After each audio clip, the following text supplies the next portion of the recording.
dalam jangka 5-10 tahun yang akan datang akan kelihatan manfaat dari pembangunan yang kita lakukan pada hari ini.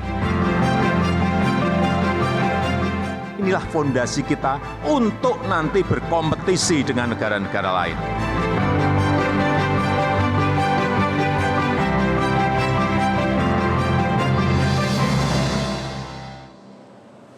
Pemirsa, pesatnya pembangunan infrastruktur pada era Presiden Jokowi bertujuan untuk mengejar ketertinggalan.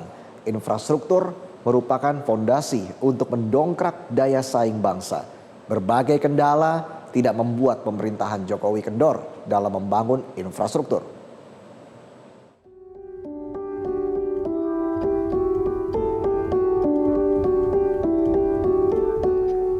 Kereta cepat Jakarta-Bandung menjadi salah satu proyek infrastruktur unggulan di era Presiden Jokowi. Berbagai kendala proyek infrastruktur tak membuat pembangunan di era Presiden Jokowi kendur.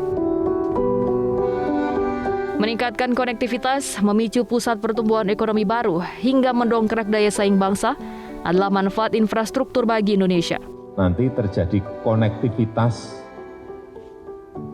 antar negara, entah disambungkan itu dengan pelabuhan, entah itu disambungkan dengan airport, dan entah nanti juga bisa disambungkan dengan kereta cepat seperti ini. Membangun infrastruktur memang tidak mudah, seperti yang terlihat saat pembangunan proyek tol Trans Jawa di ruas Bawen Salatiga.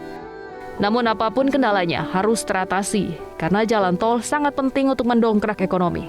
Jalan kita bangun, bandara kita bangun, pelabuhan kita bangun, bendungan kita bangun, irigasi kita bangun secara masif, karena memang kita ke depan ini akan bersaing dengan negara-negara lain. Dan ini ada hal yang fundamental, meskipun mungkin awal-awal sakit, tetapi dalam jangka 5-10 tahun yang akan datang akan kelihatan manfaat dari pembangunan yang kita lakukan pada hari ini. Jalan tol pertama di Indonesia yaitu Tol Jagorawi beroperasi pada 1978. Namun hingga berpuluh tahun kemudian, total panjang jalan tol di Indonesia hanya 789 km.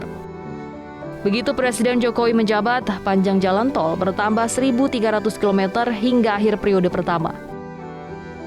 Hingga Juni tahun ini, 63% jalan tol di Indonesia diresmikan Presiden Jokowi. Lebih dari separuh ruas jalan tol juga dibangun pada era Presiden Jokowi. Selain menggenjot pembangunan jalan tol di Pulau Jawa, Presiden Jokowi juga menginisiasi pembangunan jalan tol di Pulau Sumatera dan Kalimantan. Bismillahirrahmanirrahim. Presiden Jokowi memang getol membangun jalan tol. Di mata Presiden Jokowi, infrastruktur yang mumpuni adalah fondasi untuk pertumbuhan ekonomi. Fondasi dalam kita bersaing dengan negara-negara lain harus mulai kita tata dan kita bangun. Karena ke depan bukan negara kecil, bukan negara besar mengalahkan negara kecil, bukan. Bukan negara kaya mengalahkan negara miskin, bukan. Pertarungannya adalah, kompetisinya adalah negara cepat itu akan mengalahkan negara yang lambat. Dan untuk cepat itu dibutuhkan fondasi-fondasi. Inilah yang sedang kita kerjakan. Satu, infrastruktur. Bila merujuk pada data, jelas mayoritas pembangunan di era Presiden Jokowi bukan sekedar melanjutkan capaian presiden sebelumnya. Data berbicara, Presiden Jokowi bekerja keras membangun Indonesia. Bukan sekedar gunting pita, lalu tebar pesona. Dalam 7 tahun ini telah tambah 2.042 km jalan tol, 5.500 jalan non-tol, bandara baru 16, pelabuhan baru 18, bendungan baru 38, irigasi 1,1 juta hektar. Inilah fondasi kita untuk nanti berkompetisi dengan negara-negara lain.